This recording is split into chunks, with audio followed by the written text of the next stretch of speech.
ke pembahasan bagaimana fisiknya, gitu loh. Jadi kalau sudah jiwa itu tenang segala macam, dia akan mulai mikir apa yang dimakan. Kenapa orang mau makan tomat? Karena orang ngerti manfaat. Kan gitu. Untuk dapat sampai memikirkan tomat ini manfaatnya apa, itu butuh iman kan?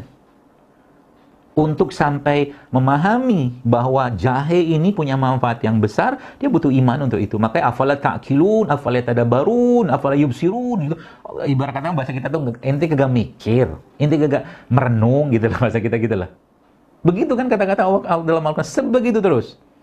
Ya, bahkan dalam surat Al-Hajj itu Allah singgung kita dengan singgungan yang luar biasa.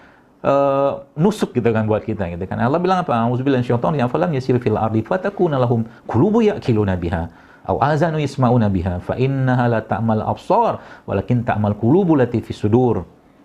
Kau berjalan di muka bumi, kata Allah, kau punya hati, dengan itu kau merasa, kau punya telinga, dengan itu kau mendengar, bukan matamu yang buta, tapi hatimu yang buta. Jahe, lihat jahe. Bentuknya nggak jelas kayak begini. Lihat kunyit, bentuknya nggak jelas kayak begini. Sama dengan bentuk sel kanker. Maka coba baca penelitiannya. Semua rimpang-rimpang itu, Bapak sekalian, teman-teman sekalian, itu punya efek anti kanker. Nah, subhanallah kan. Lihat lagi ini. Bentuknya kayak jantung, warnanya kayak pembuluh darah, warna merah. Maka dia memiliki khasiat untuk hal-hal yang berhubungan dengan darah, jantung, segala macam. Kan tinggal dilihat aja. Lihat kayak begini, kan. Bintang kayak begini. Jadi Allah menciptakan kayak begini nih, apa iseng gitu kan? Enggak lah. Nggak mungkin iseng lihat kayak begini ada ketumbar sekalian. Apa fungsinya? Tinggal dibaca, suruh belajar.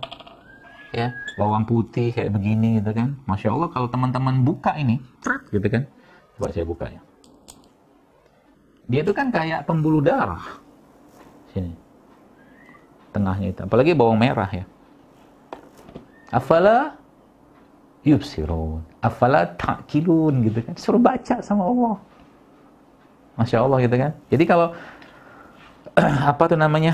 kita sudah belajar kayak begini tuh, yang muncul itu ya bukan dahsyatnya. Katakan teman-teman yang lagi, maaf, ini ada resep baru nih kalau mau pakai. Lagi lendir banyak di tenggorokan, suaranya nggak bagus, misalkan gitu kan, perlu untuk mungkin ngisi pengajian, bukan nyanyi ya, ngisi pengajian. Ya, nah ini bisa dipakai nih, kapulaga sama bunga lawang. Nah, kapulaga sama bunga lawang nanti cemplungin aja ke air panas, ya kasih sedikit pandan biar wangi. Itu bisa buat buang lendir di tenggorokan. Itu, masya Allah kan? Jadi gampang gitu ya.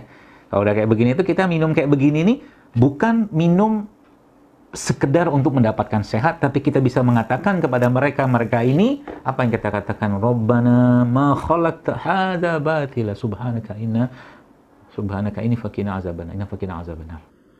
Ya Allah, tidak sia-sia kau ciptakan tomat kayak begini, tidak sia-sia Allah ciptakan jahe kayak begini, tidak sia-sia kau ciptakan jeruk kayak begini dengan berwarna hijau kayak begini yang kemudian menjadi kuning, kemudian jadi busuk dan mati semua. Akhirnya begitulah Allah membuat perumpamaan dunia pada kita semua. Tidak sia-sia misalkan Allah, engkau ciptakan madu ini ya Allah, yang semua yang tumbuh di tanah ini diserap oleh tentaramu yang bernama lebah untuk diambil sarinya. Kan begitu ceritanya madu itu. Ada pohon di atas ada saripati bunganya, diambil oleh lebah. Pohon ini kan menyerap isi tanah. Gitu loh. Mikirnya kan kayak begitu. Semakin banyak kita mikir, Bapak Ibu sekalian, teman-teman sekalian, Masya Allah ya. Hati kita tuh kan terus bergetar. Jadi kalau hati itu susah bergetar, ya mungkin Allahnya jauh gitu. Jadi ngelihat kayak begini kalau bagi saya itu bukan cuman ini kunyit, manfaatnya buat anti kanker, bukan. Petani yang menanam kunyit ini tidak akan mampu membuat kunyit ini bisa tumbuh kayak begini, nggak bisa, wallahi. Petani yang membuat atau menanam kayu manis ini tidak akan bisa membuat dia bisa meliuk-liuk kayak begini, wallahi. Demi Allah nggak bisa, teman-teman sekalian. Petani yang menanam bumbu-bumbu, katakanlah ketumbar kayak begini, bagaimana mereka bisa menciptakan dalam ketumbar ini ada irisnya? Kalau teman-teman lihat ya, dalam ketumbar ini kan, ini ketumbar yang benar tuh kayak begini sebenarnya. Dia seperti ada garis-garisnya. Ini kan petani nggak bisa bikin. Ya, ini yang ketumbar yang bener tuh kayak begini, bukan yang kayak sekarang, ya, udah putih kinclong gitu ya. Ketumbar itu pelajaran perbumbuan, lain lagi tuh. Ya, jadi begitu teman sekalian, sehingga nanti dari ini semuanya di sini Allah menciptakan atau memberikan, kalau saya membahasakan itu kan spare part-nya untuk kita menjalankan peran kita sebagai Abdullah, sebagai hamba Allah. Ya, gitu.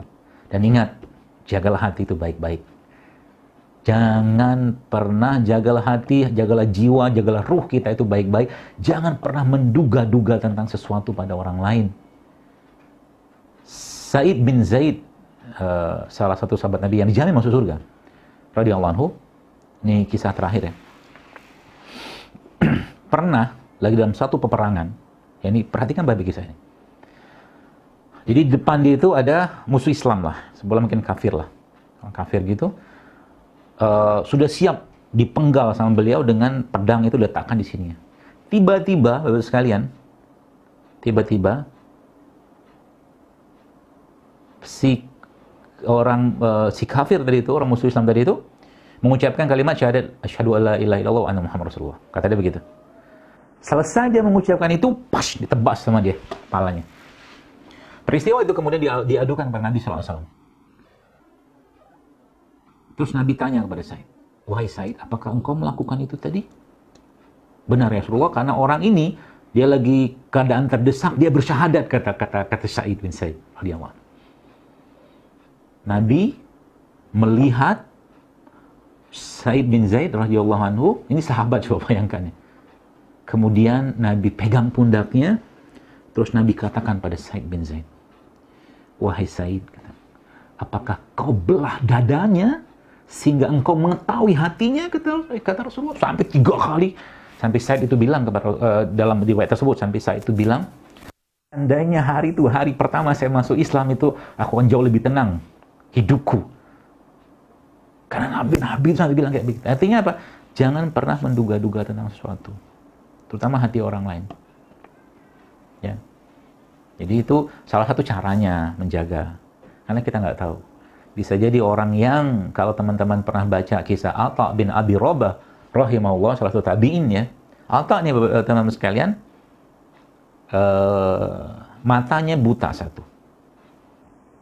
Ya, matanya buta satu. Dia pakai baju lusuh. Sendalnya kayu. Keledainya tua. Tapi kalau Atha bin Abi Rabah ini ada di Mekah, maka tidak ada satupun ulama di zaman tabi'in saat itu yang berani mengeluarkan fatwa kalau Atha bin Abi Rabah ada di Mekah.